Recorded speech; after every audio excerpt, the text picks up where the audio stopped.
Welcome to stone dictation. Dictation 5 second बाद शुरू होगा। Ready start. दुख और संकट से घिरे इंसान की मदद करने से ज़्यादा बड़ी पूजा कुछ और नहीं हो सकती, लेकिन इससे बड़ी विडंबना और क्या होगी कि एम्बुलेंस चालक जान बचाने की भूख में अस्पताल पहुंचाने की गुहार लगाते लोगों से उनकी मजबूरी का फ़ायदा उठाने की कोशिश करें। पिछले कुछ दिनों से कोरोना के बढ़ते मामलों के बीच गंभीर हालत में मरीजों को अस्पताल जाने की ज़रूरत पड़ रही है।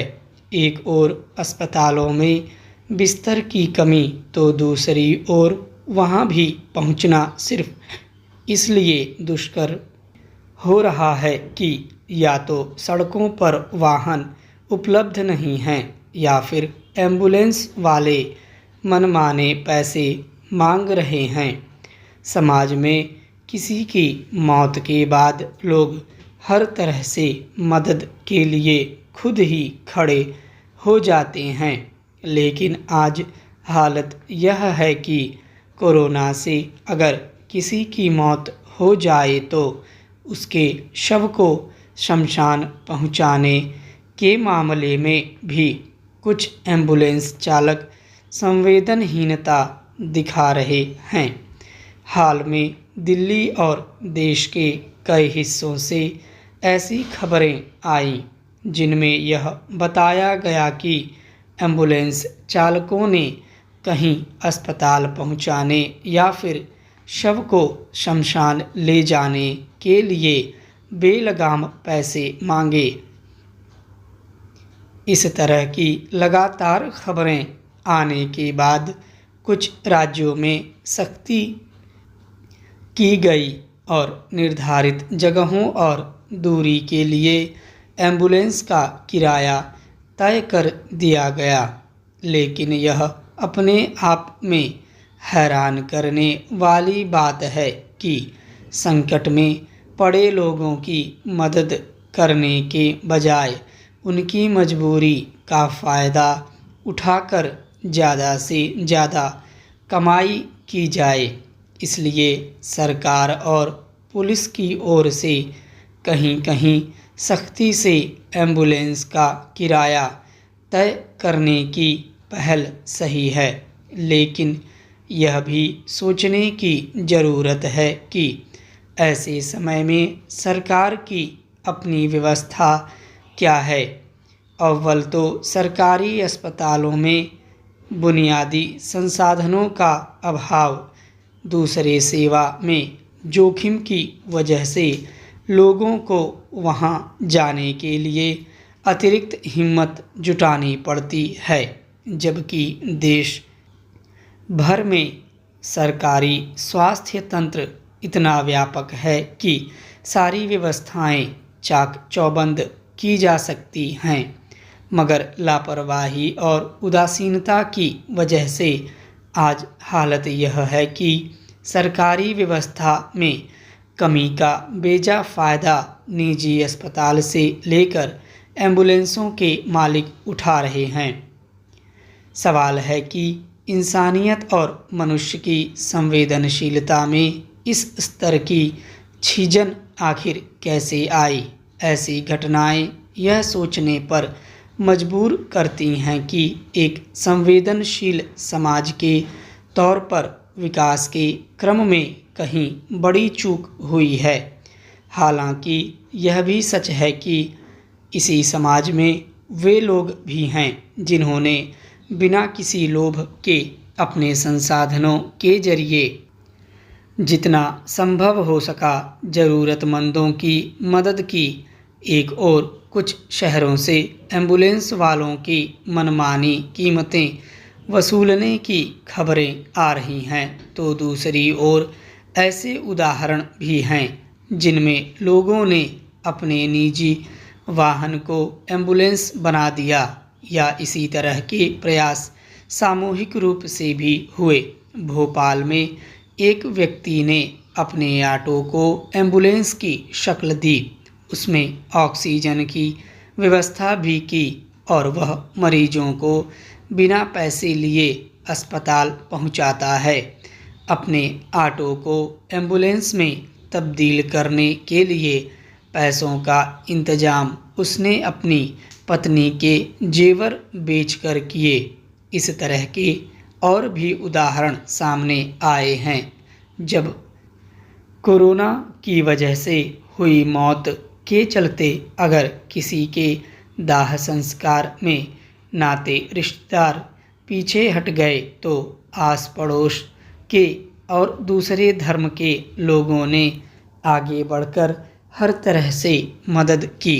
इंसानियत और संवेदना के बचे होने और बचने की उम्मीद ऐसे ही लोगों से बनती है। सर्वोच्च न्यायालय द्वारा महाराष्ट्र में मराठा आरक्षण के प्रावधान को असंवैधानिक ठहराए जाने के बाद अब वहां इस मुद्दे पर राजनीति शुरू हो गई है। महाराष्ट्र सरकार ने गेंद केंद्र सरकार के पाले में डालते हुए कहा है कि जिस तरह उसने अनुच्छेद 370 और अन्य मसलों पर विशेष प्रावधान किए, उसी तरह मराठा आरक्षण मामले में भी दखल दे। पूर्व मुख्यमंत्री देवेंद्र फडणवीस ने कहा है कि राज्य सरकार की तरफ से अदालत में अपना पक्ष सही तरीके से नहीं रखा गया, जिसके चलते यह प्रावधान रद्द हो गया।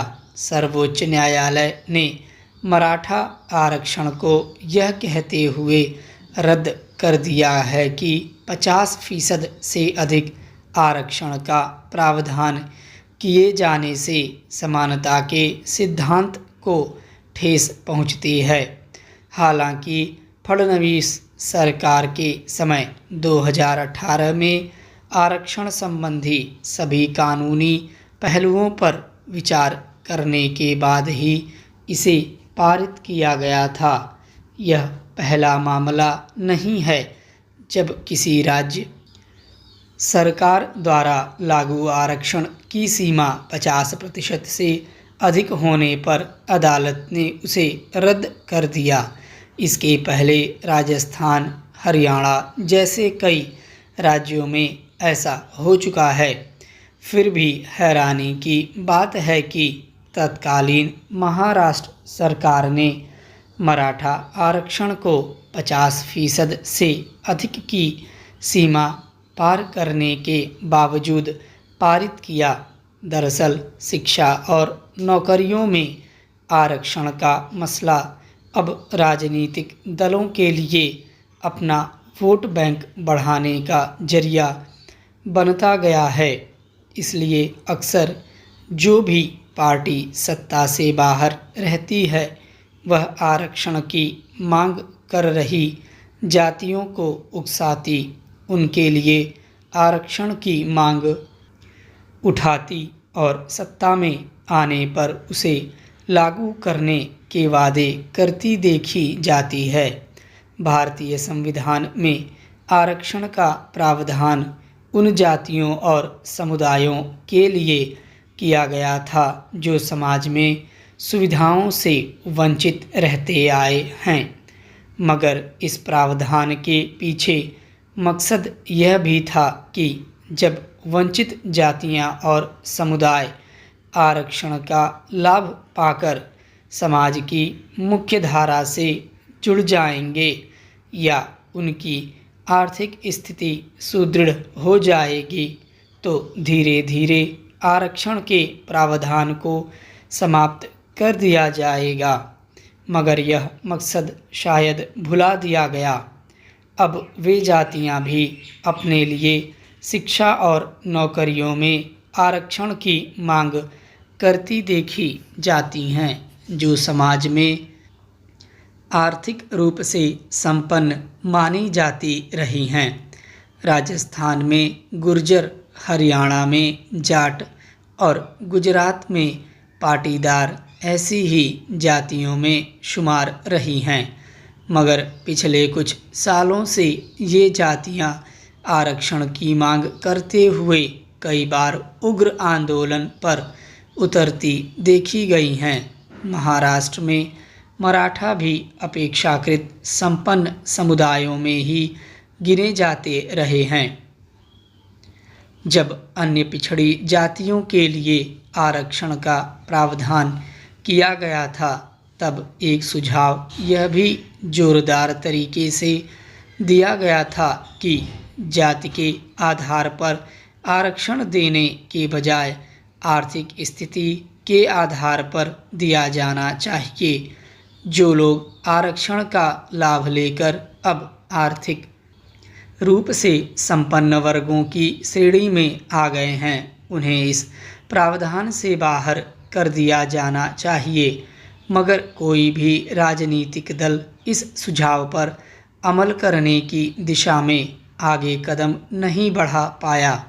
अब मराठा आरक्षण को रद्द करते हुए सर्वोच्च न्यायालय ने भी कहा है कि अगर सरकारें किसी कमज़ोर तबके के उत्थान के लिए कुछ करना चाहती हैं तो उसके दूसरे भी तरीके हो सकते हैं।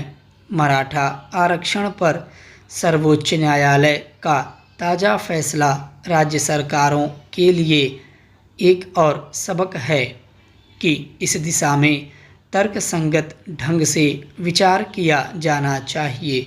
स्टॉप।